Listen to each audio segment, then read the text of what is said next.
Fala, galera! Boa noite a todos, a todas também. Sejam todos muito bem-vindos ao programa Voz das Arquibancadas desta segunda-feira preguiçosa, segunda-feira mais chatinha, com friozinho, mas uma semana aí se iniciando, mas com muita saúde, e isso é o mais importante. O restante a gente vai tirando de letra, né? O importante é que estamos aqui para apresentar mais uma vez o programa Voz das Arquibancadas e, como falei, hoje eu estou numa segunda-feira mais preguiçosinha, mas vamos que vamos.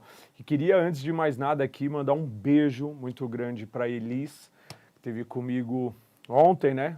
Essa madrugada toda, né? O Luciano, um abraço lá pro porteiro lá, toquei lá o interfone lá, o Luciano falou, quem é? O Safadão. A Elis vai saber, hein? Ai, brincadeiras à parte, é só para descontrair, para a gente começar aí o programa daquele jeito, mas eu quero mandar aqui mais uma vez um beijo para Elis, uma pessoa maravilhosa, que eu tive a oportunidade de estar ontem com ela, até altas horas, mas vamos embora, vamos falar de futebol. Um beijo, Elis, para você, minha linda. Então, começando aí a rodada, falando da rodada do final de semana, que foram os jogos do Campeonato Brasileiro, Campeonato Brasileiro que teve sua rodada aí no final de semana com o Atlético Mineiro vencendo a equipe do Bahia 1-0. Depois, na sequência, tivemos o Grêmio enfrentando o Fluminense e conseguindo a vitória 2-1. Engraçado o futebol, né? O Grêmio conseguiu perder para o Vasco de 1-0, o Vasco brigando lá na zona do rebaixamento. E num jogo contra o Fluminense, que é uma boa equipe, a equipe do Diniz, o Grêmio consegue bater o Fluminense por 2-1. O América Mineiro, lanterna do Campeonato Brasileiro, e que faz uma ótima Sul-Americana e que vinha fazendo uma ótima Copa do Brasil, no Brasileiro não consegue emplacar, não consegue subir e perdeu para o Goiás ali de 1-0, que também estava lá embaixo o Goiás.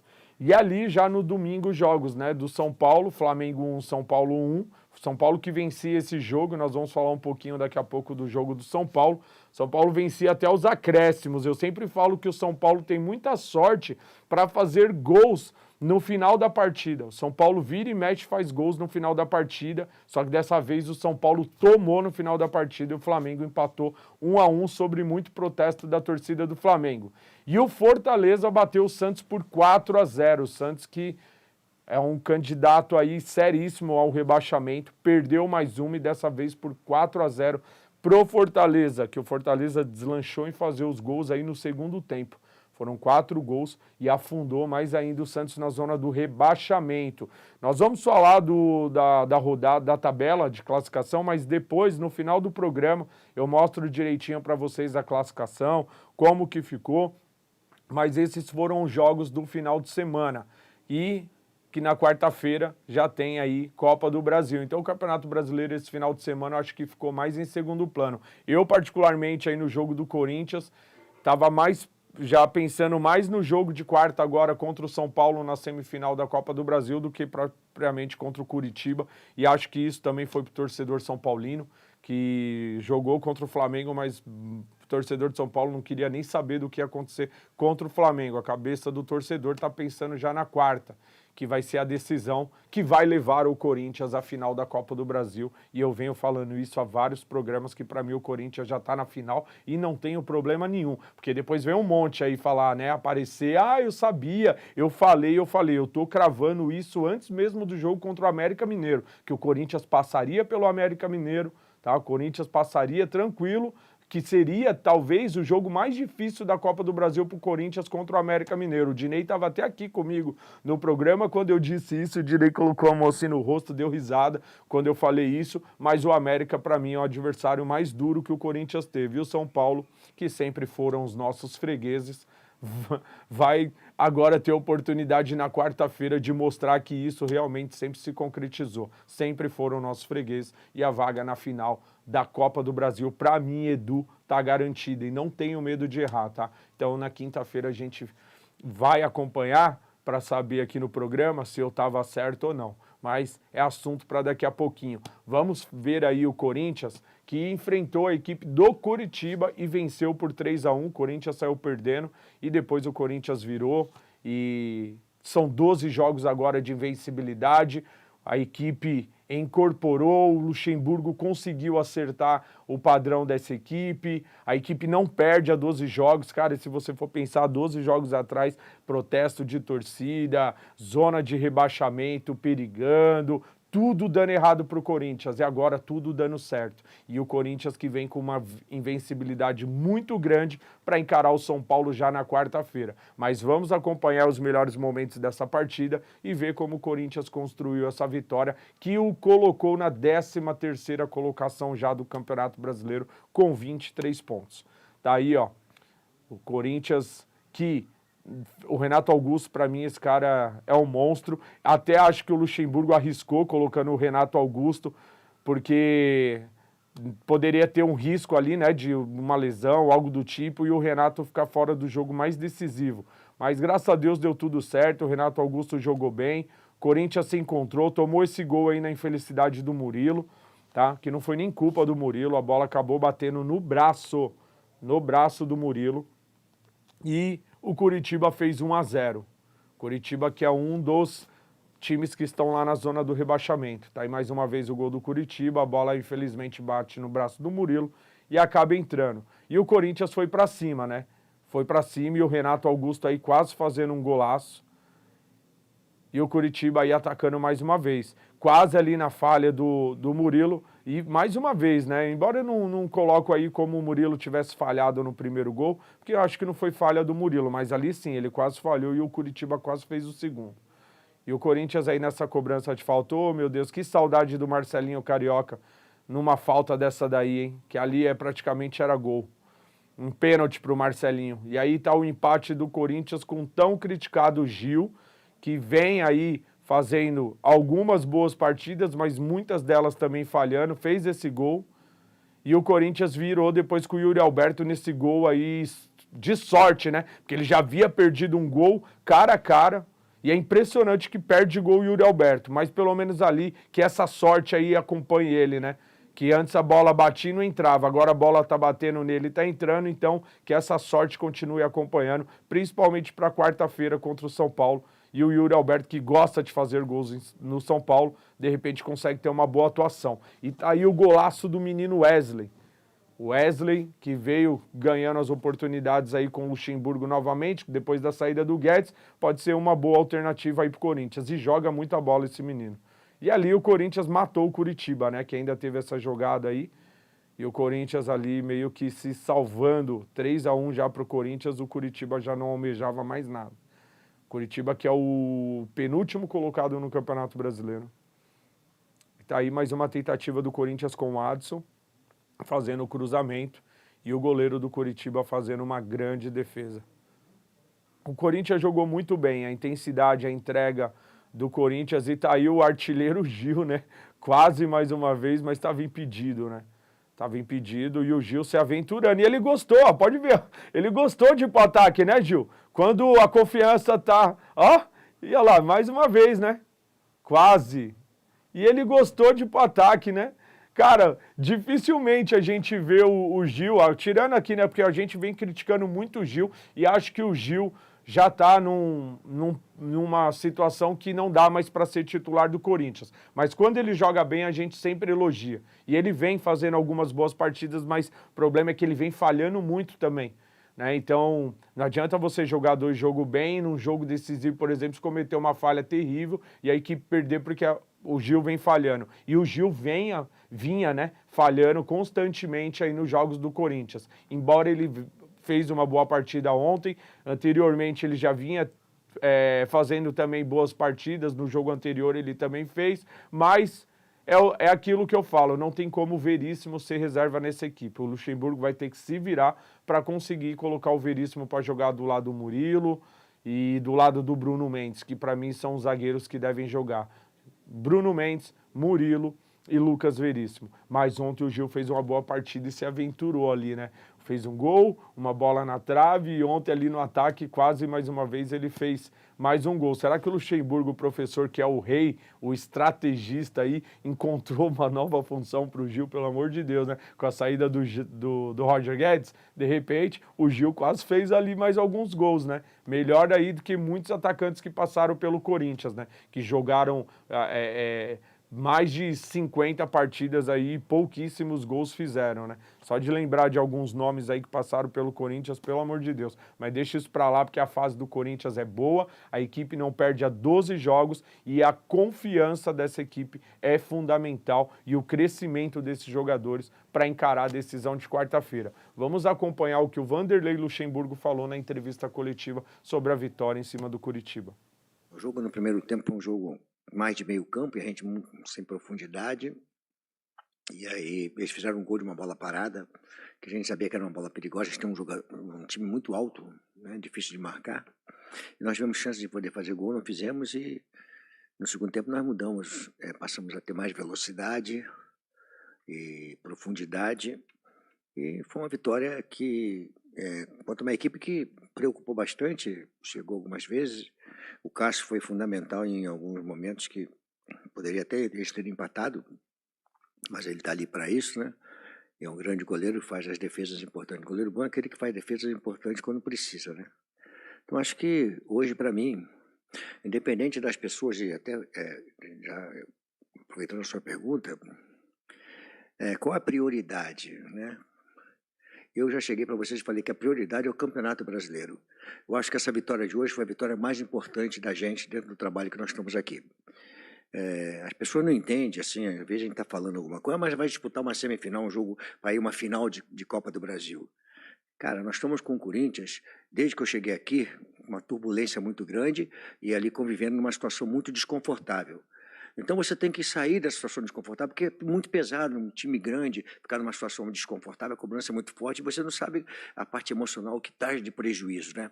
Então essa vitória de hoje, e dentro daquilo que nós queremos, né?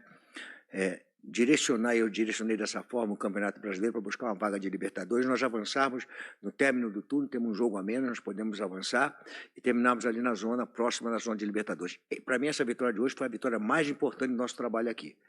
E a valorização do Campeonato Brasileiro, para mim, é o campeonato mais importante do Corinthians. Eu acho que é uma responsabilidade muito grande quando eu cheguei, a situação que estava, e uma responsabilidade muito grande você caminhar para poder ir em busca de alguma coisa maior, tá certo? Nós conseguimos saímos da Libertadores, mas valorizamos a Sul-Americana com os moleques, jogando, dividindo o time, podendo preparar as duas equipes. Viramos 2 jogos que estávamos atrás, contra o América e contra o Atlético Mineiro, na Copa do Brasil. Tudo isso se valoriza, mas para mim o que mais valoriza hoje é essa vitória de hoje contra o Curitiba, para nós avançarmos e sim olharmos para frente no Campeonato Brasileiro. Luxemburgo aqui, na frente. Primeiramente, boa noite, parabéns pela vitória, Henrique Vigliotti da Avável Brasil. Eu gostaria de perguntar para você, Luxemburgo, hoje você teve alguns retornos muito importantes ao time, teve retorno de Moscardo, teve retorno também de Matias Rojas. Qual a importância deles para a preparação para essa próxima partida que é decisiva na temporada, diante do São Paulo? É uma preparação normal. Eu entrei com o Moscardo para ver como é que ele ia se posicionar, como é que estaria a condição dele, né? Mudando um pouquinho o jeito de jogar da equipe, colocando o Juan mais para o lado, também para poder olhar uma situação. Então, estava dentro de um planejamento. Claro que o jogador que volta de lesão, né, parado, né, o ritmo de jogo é totalmente diferente, né? E o jogo se deu de uma maneira tal que eu pude aproveitar menos tempo o Matias dentro do jogo, né? Porque ele se apresentou para uma mudança de intervalo, que eu tinha que fazer uma mudança de intervalo para mudar a cara da equipe. Então, ele teve que jogar menos tempo. O mais importante agora é um pijama training neles, né? Botar eles para dormir, se alimentar bem e começar a colocar a cabeça na quarta-feira com descanso e alimentação boa e nos prepararmos para um jogo. Boa noite, Vanderlei. Iório Neto, do portal Viva Rei TV. Parabéns pela vitória. Parabéns também pelo Dia dos Pais e avô. Você mexeu bem no intervalo, colocou foram 3 substituições que realmente mudaram totalmente o ritmo do jogo, e o garoto Wesley se destacou muito bem. Ele, na minha opinião, ele e o Cássio foram os destaques do jogo hoje. Você pretende usá-lo, né, para o jogo de quarta-feira contra o São Paulo? A mudança não foi só de nome de jogadores, foi uma mudança tática, né? O que nós fizemos no primeiro tempo e voltamos para o segundo foi uma mudança que o adversário pegou uma característica de time no segundo tempo diferente. ele viu uma coisa no primeiro tempo e, de repente, no segundo tempo, nós mudamos as nossas características, como com um volante só, com 2 meias, saindo o tempo todinho para o ataque, 2 caras de lado buscando profundidade, jogar com mais profundidade. Os laterais, tanto o Bidu como o Bruno, jogaram muito parecido como o Fagner e como o Fábio, porque eles não passaram, mas de compensação tinha 2 caras de lado que davam profundidade, 2 meias que entravam na área para estar próximo do Yuri. Então essa foi a mudança que eu fiz, e um volante que começava a jogada por trás. E os 2 zagueiros, iniciando, que nós estamos há muito tempo nisso aí, né? O pessoal falava assim, mas o time do Corinthians não consegue sair jogando. Eu falei, calma, quem tem que ter tempo para poder dar essa segurança para sair jogando. Hoje nós saímos jogando com tranquilidade, né? Conseguimos sair. E aí a gente vai assim, né? Falando, a gente vai ouvindo as coisas, né, e fazem todas partes do nosso trabalho. Nós fomos jogar contra o New Old Boys, né? E aí nós, com uma vantagem, e você na casa do adversário, com o adversário marcando em cima, não deixando a gente sair, não tem por que tentar sair jogando. E o chutão faz parte do jogo de futebol. Se eu tenho vantagem, eu tenho que tirar a bola para perto e adiantar a marcação para poder marcar na segunda bola. Eu não tenho por que tentar sair jogando. E as pessoas, o Corinthians não sai jogando. Cara, eu estou na casa do adversário, tem vantagem de marcador. Se terminar da forma como terminou, a gente consegue passar para a fase seguinte. Então não tem por que jogar diferente. Só que o pessoal acha que a gente tem a obrigação de fazer as coisas e não analisa o que te leva a fazer uma situação. Futebol, às vezes o chutão, é uma marcação. Você tira a bola e tenta marcar a segunda bola. É uma marcação. E quando a gente pode sair jogando, a gente sai jogando com qualidade. Tá aí, professor Vanderlei Luxemburgo, monstro sagrado de treinador. Gosto demais do Luxemburgo. Mas ali, ó, eu atento aqui na entrevista do Luxemburgo, torcedor corintiano, eu vou falar uma coisa para você. Não ache que o Corinthians vai jogar quarta-feira lá com São Paulo e vai atacar o São Paulo. Não vai. O Luxemburgo já deixou mais ou menos aí nas entrelinhas que o Corinthians tem a vantagem. E o Corinthians fez isso com o Nils, embora eu não gosto desse futebol do Corinthians. O Corinthians tem peso, tem tradição na Copa do Brasil, a camisa pesa muito, então acho que o Corinthians deveria jogar de igual para igual, agredindo, mas não acredito que o Luxemburgo vá fazer isso. Primeiro que o Corinthians tem a vantagem de 2-1, o Corinthians não precisa vencer o São Paulo para poder avançar à final da Copa do Brasil. Então o São Paulo, teoricamente, vai ter que se expor um pouco mais. E o Luxemburgo é muito bom nesse sistema defensivo. E aí o torcedor do Corinthians já pode saber que vai ser aquele Deus nos acuda, né? Porque o São Paulo vai vir para cima, tocando bola, igual os últimos jogos entre Corinthians e São Paulo, até na Arena Corinthians, o São Paulo acabou tendo um domínio de bola maior que o do Corinthians, o que não se concretizou muitas vezes em gols também. Ah, o São Paulo dominou, o São Paulo teve posse de bola, mas não teve agressividade, porque pouco o Cássio sofreu. Então não adianta você ter só a posse de bola e tocando para o lado, como o São Paulo fez na Arena Corinthians, e não tendo agressividade, porque se o Corinthians quiser deixar o São Paulo jogar e o São Paulo ficar só nesse toque de bola e não tiver criatividade para criar jogadas, para o Corinthians está ótimo, 0-0, Corinthians classificado. Acho muito que o Corinthians vai esperar, sim, o São Paulo e no decorrer do jogo ali, primeiro tempo, 20, 30 minutos do primeiro tempo 0-0, o desespero em cima do time do São Paulo vai bater, porque o São Paulo vai ter que se expor cada vez mais e nisso o Luxemburgo é muito bom para fazer a equipe do Corinthians explorar os contra-ataques e matar a equipe do São Paulo. Tem que ficar atento com esse menino James que chegou, que joga muita bola. Contra o Flamengo ele entrou, deu uns passes ali, um menino muito bom. E o Lucas, que também acabou fazendo um gol aí contra o Flamengo, também jogou muita bola. Então são os 2 reforços aí que o torcedor são paulino vai ter, mas que independente disso, para mim o Corinthians já está na final. E estou falando isso de coração, não é porque sou corintiano apenas não. Acho que a camisa do Corinthians e a tradição do Corinthians na Copa do Brasil vão prevalecer e o Corinthians vai avançar, mas vai ser um grande jogo e o Coringão, meu placar, 1-0 Corinthians sofrendo no jogo e matando o São Paulo no contra-ataque. E aí na quinta-feira, o chororô do São Paulino já está até pronto o discurso, né? Se perder, né?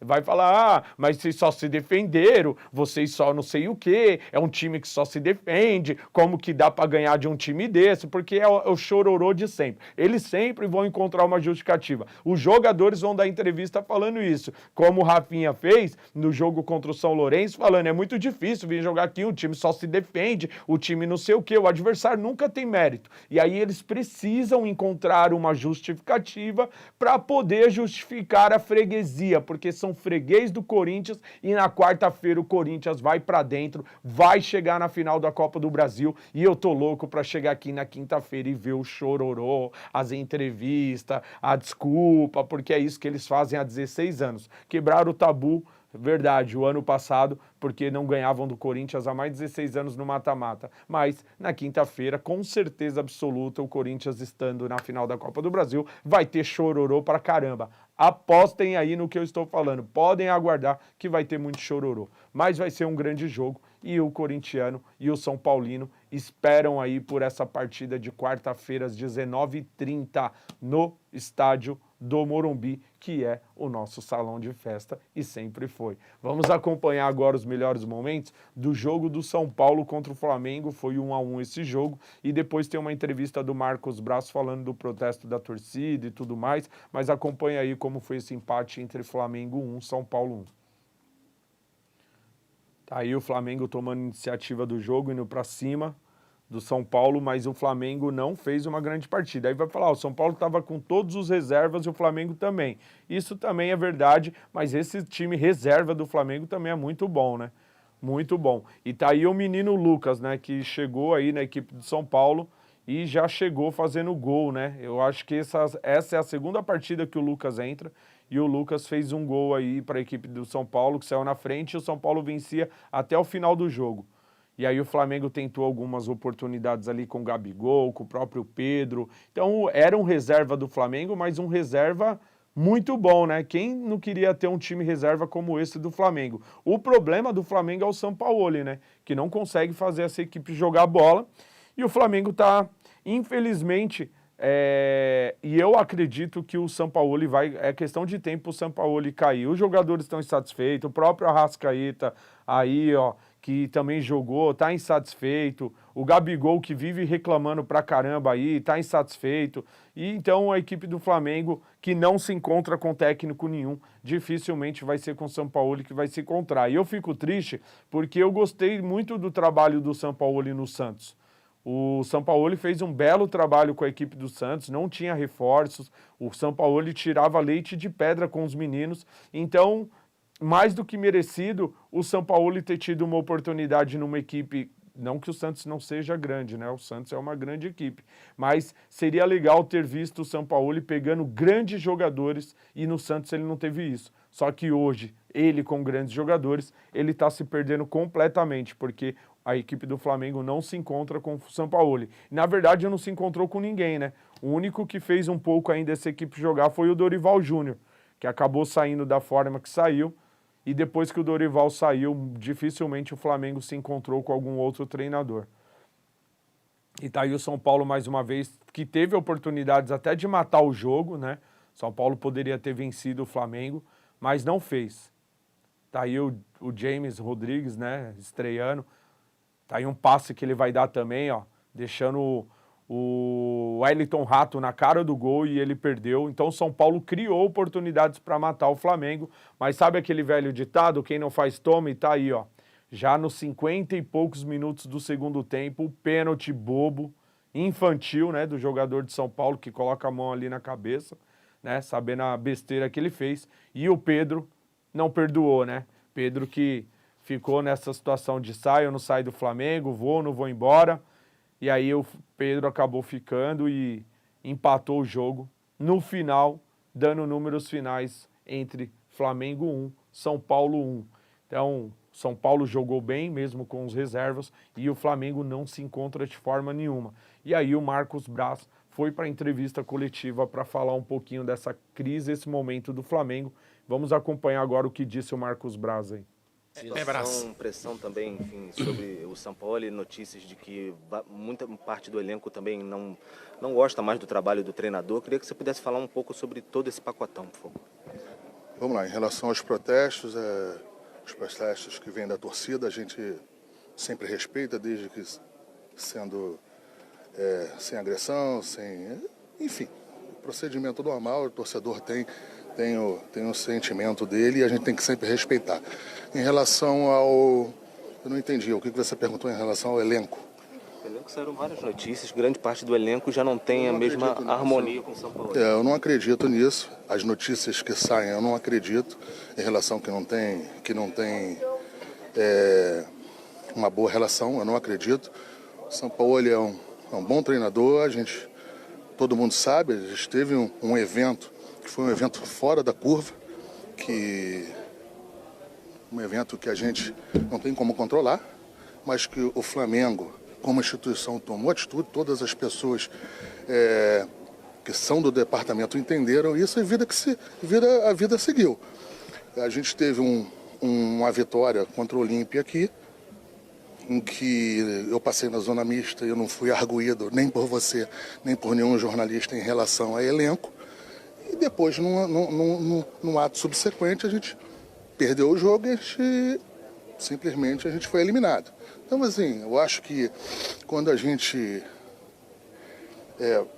tem que ter muita tranquilidade e calma, mesmo a gente achando e tendo a certeza que não era o que a gente queria em relação a Libertadores na América, só que a gente não pode achar que de uma semana para outra se teve um completo divisão no elenco do Flamengo. Isso não aconteceu e isso aí não era noticiado antes do primeiro jogo contra o Olímpia. Marcos, quando você fala de um evento fora da curva, você acha que isso teve reflexos nesses últimos acontecimentos, a derrota para o Cuiabá, agora essa eliminação muito dura para o elenco e hoje o Flamengo mais uma vez teve dificuldades aqui para conseguir sair pelo menos com esse empate diante do São Paulo? Eu acho que mesmo que eu achasse que tivesse, eu acho que não é justo eu falar agora como desculpa. Se eu não procurei para vocês e falei no momento certo, eu acho que agora eu tenho certeza. O Marcos Braz, né, falando desse atual momento do Flamengo, e aí o Marcos Braz fala que não tem problema no elenco. É lógico que nenhum diretor de nenhum clube, seja do Flamengo, seja do Fluminense, do Corinthians, do Palmeiras, nunca a gente vai ver um diretor vindo dar uma entrevista, ou um vice-presidente, ou o próprio presidente falando, olha gente, realmente a gente está com problema no elenco, os jogadores não gostam muito do treinador, mas a gente está tentando aí ver se a gente consegue ajudar para acertar. Para, Marcos Braz, você vir falar para mim que não tem problema no elenco do Flamengo, mas é nítido que tem problema, é nítido que os jogadores não gostam do Sampaoli. Isso está mais do que evidente, até pelo nível de futebol tão fraco que o Flamengo vem apresentando. Então não vem com esse papinho furado não, porque vocês calçam tudo 40, tá? Vocês vêm com essa desculpa, não, porque não tem, porque antes do jogo contra o Olímpia ninguém falava isso. Ah, você está de brincadeira. A imprensa já vem mostrando e falando realmente que o Flamengo vem tendo muita dificuldade. Vira e mexe é um jogador que reclama, é o Gabigol que reclama, e por sinal reclama pra caramba o Gabigol nos últimos tempos. Gosto muito do Gabigol, o futebol dele, um cara incrível, gosto muito, goleador, mas o que vem reclamando no futebol do Flamengo, o Gabigol, meu Deus, é muita reclamação, muito chororô do Gabigol. Pior que o Luciano lá de São Paulo muitas vezes, que é outro chorão, que vive tomando cartão amarelo e reclama de tudo, né? Mas o Gabigol precisa aí voltar a fazer mais gols do que reclamar, mas é um belíssimo jogador. E aí quando não é o Gabigol, é o Arrascaeta, que esse sim vem com uma satisfação muito grande dentro desse elenco do Flamengo. O Pedro já havia tido problemas com o preparador que deu um soco no Pedro e ficou aquele imbróglio todo de sai ou não sai. Aí como que o Marcos Braz vem falar para mim que não tem nenhum tipo de problema? Você tá de brincadeira, problema tem seríssimo. E eu acredito que o Sampaoli vai cair, tá? É questão de jogos aí para o Sampaoli cair e a diretoria do Flamengo não vai conseguir sustentar o Sampaoli, né? E aí volta de novo aquela história de Jorge Jesus, que o torcedor do Flamengo vive sonhando e idolatrando a volta do Jorge Jesus, né? Que teve um ano incrível com o Flamengo quando ele passou, mas também que depois em outros clubes não fez grandes trabalhos. Então, será que o Jorge Jesus realmente é muito bom? Ele é esse cara todo como se fosse ter a única esperança de ver o Flamengo de novo disputar títulos ou brigar pelos campeonatos se o Jorge Jesus tiver. Não vejo o Jorge Jesus como essa potência toda, tá? Então, acho que o Flamengo precisa se reorganizar e parar de querer achar que agora a solução dos problemas do Flamengo sempre vão estar nos técnicos estrangeiros. E aí você olha para o futebol brasileiro também, para o mercado, eu até entendo que está escasso. O futebol, assim, hoje você vê algum técnico assim, pouquíssimos aí nomes no mercado. Tanto que os mesmos que a imprensa sempre fala, estão todos empregados, né? Felipão, Mano Menezes, o Luxemburgo que voltou agora para o Corinthians. Então são pouquíssimos técnicos assim, revelação, técnicos assim, você poderia falar um Carpini da vida, que é um baita treinador, mas para uma equipe do Flamengo nesse nível, eu acho que realmente, nesse momento, se o Flamengo tiver que mandar o Sampaoli embora e buscar um novo treinador, o Flamengo vai ter que buscar isso fora, porque no futebol brasileiro eu não vejo hoje nenhum técnico assumindo aí o Flamengo. Assim como teve aí o Santos, né, que está quebrado, endividado e que está na zona do rebaixamento, investiu no Paulo Turra. Quantos jogos o Paulo Turra ficou no Santos? Então, os clubes grandes não têm paciência, eles querem, eles contratam, mas perde 5, 6, 7 jogos, o treinador já está sendo mandado embora. Então, a equipe do Flamengo vem fazendo isso constantemente, né? Desde a saída do Dorival, quantos técnicos não passaram na equipe do Flamengo? Então é isso, né? Vamos ver aí o que vai acontecer com o Flamengo no decorrer do campeonato. Tá muito difícil aí alguém chegar no Botafogo, que olha, de verdade, o pessoal ainda tá falando, vai, chama o Botafogo de cavalo paraguaio, continua chamando de cavalo paraguaio, o Botafogo não perde, cara. E o Botafogo não perde. Então eu já tô começando a ter que, lá no fundo, querer admitir que realmente eu chamei o Botafogo de cavalo paraguaio, mas tem que se render ao Botafogo, que vem fazendo um grande campeonato, está disputando só o brasileiro, é verdade também, mas o Botafogo não perde.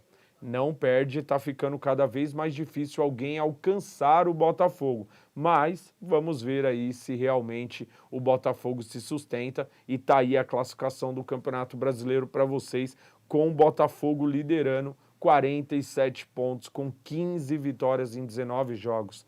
Tá aí, o Eric até fechou ali nas... Ô, Eric, eu não tô aqui para mim o retorno, isso, fecha... Isso, Eric, obrigado, agora tá perfeito. Tá ali na segunda colocação o Grêmio, com 33 pontos em 18 jogos e 10 vitórias. O Grêmio na segunda colocação, muito longe do Botafogo. São praticamente aí 11 pontos de diferença do Botafogo para o Grêmio, embora o Botafogo tenha um jogo a mais, né? Mas nesse momento são 11 pontos. Depois o Flamengo, com esse empate contra o São Paulo, foi a 32 pontos em 19 jogos e 9 vitórias. O quarto colocado é o Fluminense, com 31 pontos. Fluminense que venceu o seu jogo, perdeu, né? Na verdade, para o Grêmio, e ficou ali na quarta colocação com 31 pontos. E depois o Palmeiras com 31 e um jogo a menos também, o Palmeiras podendo aí chegar na vice-liderança, né? Se vencer o seu jogo hoje, que o Palmeiras também joga hoje, então o Palmeiras pode ir aí a 34 pontos e se tornar ali o vice-líder e continuar nessa caça em busca do título brasileiro.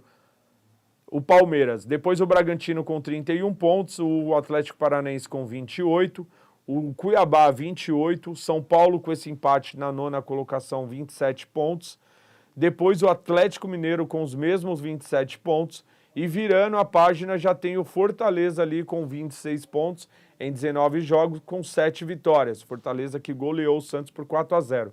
Depois o Cruzeiro na 12ª com 24 e o Inter também com 24 pontos. E o Corinthians que deu um salto ali para a 14ª colocação com 23 pontos também, né? Corinthians aí já com 6 vitórias e 12 jogos de invencibilidade. Aí na 15ª o Goiás, que venceu também o América Mineiro, conseguiu respirar um pouquinho ali, que estava lá embaixo também, e foi a 22 pontos. E o Bahia com 18 e o Santos abrindo a zona do rebaixamento com os mesmos 18 pontos, que o Bahia mais perde no saldo de gols. O Santos tem 18, o Coritiba 14, o Vasco 12, com 2 jogos a menos, e o América Mineiro com 10 pontos em 18 jogos. Está ficando muito difícil para o América, porque ó, o América ali, ó, se você for ver o Santos, que é o primeiro time na zona do rebaixamento, e o primeiro fora é o Bahia com os mesmos 18, o América, cara, teria que ganhar os próximos 3 jogos e torcer para que Santos, Bahia não pontuassem, né? Também perdesse os seus jogos aí, para que ele pudesse ali sair da zona do rebaixamento. Então a vida do América está ficando muito complicada e aí provavelmente o América vai, continuando nesse ritmo, ser rebaixado para a Série B do Campeonato Brasileiro. Então essa foi a classificação do campeonato e antes de nós encerrarmos o nosso programa, que hoje é um programa um pouquinho mais curto, até por falta da rodada também e a gente também não ter direito de imagens em alguns gols, então infelizmente a gente não consegue mostrar todos os gols da rodada para vocês. Então a gente hoje está fazendo um programa um pouquinho mais curto. Mas antes de encerrarmos, eu queria aqui colocar o Instagram do Matheus, o Teuzino, que é o maior jogador de Sloft, é isso, né? Se eu não estiver enganado, Sloft, que são agora essa moda desses jogos online que tem aí, o jogo do Tigrinho lá, que é uma febre entre todos, e é um jogo que dá uma grana, hein? Então tem muita gente aí nesses jogos apostando, e ele tá aí até um dos vídeos dele, né? Ele posta no Instagram dele lá os prêmios que ele ganha. Então o Matheus é um cara que consegue te dar muita dica, ele consegue te dar uma direção, ele consegue fazer com que você tenha estratégia de ganhar. Então é um menino fantástico, mas ele vai estar aqui em breve para poder falar desse trabalho dele, e o Instagram dele tá ali, ó, Teuzino FC. Então você que gosta desses jogos, jogos de aposta, tem aí o jogo do Tigre, tem o do Touro, tem o do Coelho, tem muito jogo lá, e o Matheus é o maior jogador do país, e olha que ele só tem 23 anos, hein? 23 anos, um menino que já está construindo aí o seu império, podemos dizer assim, só com esses jogos de apostas aí. Há 3 anos fazendo isso e já se tornando um dos maiores jogadores de Loft aí do Brasil. Então, meu amigo Matheus, um grande abraço para você. Te aguardo aqui no nosso programa Voz das Arquibancadas em breve, para você poder contar um pouco aí como tudo isso começou. Você vai ter a chance aí de falar, né, que você já há 3 anos faz isso, até saiu lá do seu trabalho para poder se dedicar a isso e hoje faz isso de uma forma brilhante e é um dos maiores jogadores já desse país com 23 anos e você é um menino incrível e eu tenho muita honra e muito prazer de poder ter te conhecido e estar me tornando seu amigo. Você vai me ensinar isso aí também, hein? Também quero ganhar minha graninha, hein, Matheus? Já me ensinou e eu já ganhei, porque no dia que eu tive com o Matheus, ele me ensinou lá, eu fiz e eu acabei ganhando uma graninha, mas eu ainda preciso pegar o jeito tudo certinho. Mas aos poucos a gente vai pegando, mas dá para fazer uma grana. Então você que gosta, segue lá de novo, coloca aí, Érico, o Instagram dele mais uma vez, por favor. Obrigado, Teuzino FC, tá aí, ó, o Instagram do Matheus. Corre lá, confere, que vocês vão poder acompanhar muitas análises e tem vários vídeos dos prêmios que ele sempre posta que ele tá ganhando. E eu conheci ele de verdade, posso garantir que isso é real, tá bom? Então queria deixar esse abraço aí pro meu amigo. Então é isso, galera. Nós hoje fazemos um programa mais curto, como eu falei, porque tivemos poucos jogos aí no Campeonato Brasileiro e também por não termos o direito de transmissão de alguns gols, a gente acaba ficando limitado. Então a gente falou aí dos principais clubes, que é o Corinthians, o São Paulo, que joga com o Corinthians na quarta-feira já a decisão aí da semifinal da Copa do Brasil. Falamos um pouquinho aí do Santos também, que perdeu de 4-0 para Fortaleza, e o Santos, para mim, é o pior time já da história do Santos e nem a molecada eu acho que vai salvar o Santos. E o Palmeiras que joga hoje à noite, né? Tentando aí buscar mais 3 pontos para recuperar a vice-liderança, mas que está ficando bem difícil porque o Botafogo está se distanciando. Enquanto o Palmeiras está envolvido em diversos campeonatos, o Botafogo só tem um brasileiro e aí não dá para você brigar por todos os títulos, embora o Palmeiras tenha elenco para isso e principalmente tem um melhor treinador hoje do futebol brasileiro e sul-americano, Abel Ferreira, que é um dos 4 maiores treinadores do mundo. Então dessa equipe do Palmeiras dá para esperar muita coisa, né? Mas é isso, galera. Espero que vocês tenham gostado e aproveitado o nosso programa até o final. Queria aqui deixar mais uma vez aí um beijo para a Elis, que é uma pessoa maravilhosa, tá? Que estou tendo um imenso prazer de poder conhecer. Um beijo para a mãe da Elis lá também, tá? Que gosta de mim pra caramba e é recíproco também. Um abraço ao meu amigo Anderson, né? Que eu até brinco, falo, ele é o meu produtor do programa Voz das Arquibancadas, né? Que é um menino que eu tenho certeza absoluta que vai estar comigo e conforme a gente for crescendo, já está, né, do meu lado. Eu também vou dando oportunidade para essas pessoas, porque é isso que a gente tem que fazer na vida, né? Fazer o bem às pessoas e quem a gente puder ter do nosso lado, pessoas que podem nos ajudar numa construção de carreira, de vida, a gente tem que ter. E eu também aproveitar aqui para mandar um beijo para a Fabi, que a partir de agora vai ser a minha nova assessora, Fabiana, que eu já conheço aí, uma pessoa incrível, mais de 20 anos, que a vida me deu a oportunidade de poder reencontrá-la e uma pessoa que hoje está abraçando a nossa causa, o nosso trabalho, a Voz das Arquibancadas, também fazendo parte aí do nosso trabalho. Então um beijo para você, Fabi, e te aguardo em breve aqui com a gente para a gente bater um papo. E o nosso diretor, o Eric, né, que é um menino sensacional, que me ajuda pra caramba numa série de coisas. É um menino que eu gosto e sempre falo que o Eric, onde eu for, eu levo ele pra vida, porque essas pessoas a gente precisa sempre ter do nosso lado e principalmente pessoas que acreditam no nosso trabalho. E são pessoas que realmente gostam da gente e acham que a gente tem capacidade e talento para poder chegar muito mais longe. E quando chegarmos, é óbvio que essas pessoas a gente jamais vai esquecer, porque gratidão é tudo. Isso tem uma coisa na vida que eu tenho, é gratidão, principalmente pelas pessoas que gostam de mim de verdade e estão do meu lado. Então eu fiz questão hoje de falar isso daqui, porque tem muita gente bacana que gosta de mim, acredita em mim, e é por vocês sempre que nós vamos fazer o melhor para que o nosso programa Voz das Arquibancadas possa alcançar sempre o maior número de pessoas possível e continuarmos crescendo dessa forma incrível como estamos. Então, obrigado, gratidão a todos vocês que me mandam sempre mensagens de carinho lá no Instagram, as pessoas que estão mais próximas de mim, obrigado a cada um de vocês, tá? Um beijo para minha mãe, Dona Fátima também, tá um pouquinho doente aí esses dias, minha família também, hoje tem um monte de gente aí ficando doente aí com esse tempo maluco aí também, então fica difícil, mas mandar um beijo a todos vocês e com esse abraço e esse beijo que eu mandei para todo mundo, a gente se despede já do nosso programa e lembrando que na próxima quinta-feira estaremos aqui com o programa Voz das Arquibancadas e vai pegar fogo, hein? Porque quarta-feira tem Corinthians e São Paulo e a gente vai ver quem estará na final da Copa do Brasil. O Eric, o nosso diretor, deu o placar dele, falou que acho que vai para os pênaltis. Eu acho que o Corinthians ganha de 1-0 ou 0-0 se segura, mas o Corinthians vai estar na final, na minha opinião, e na quinta-feira nós vamos descobrir isso daí, tá bom? Então fiquem com Deus, grande abraço a todos e se Deus quiser estaremos aqui com o programa Voz das Arquibancadas na quinta-feira. Fiquem com Deus. Fui!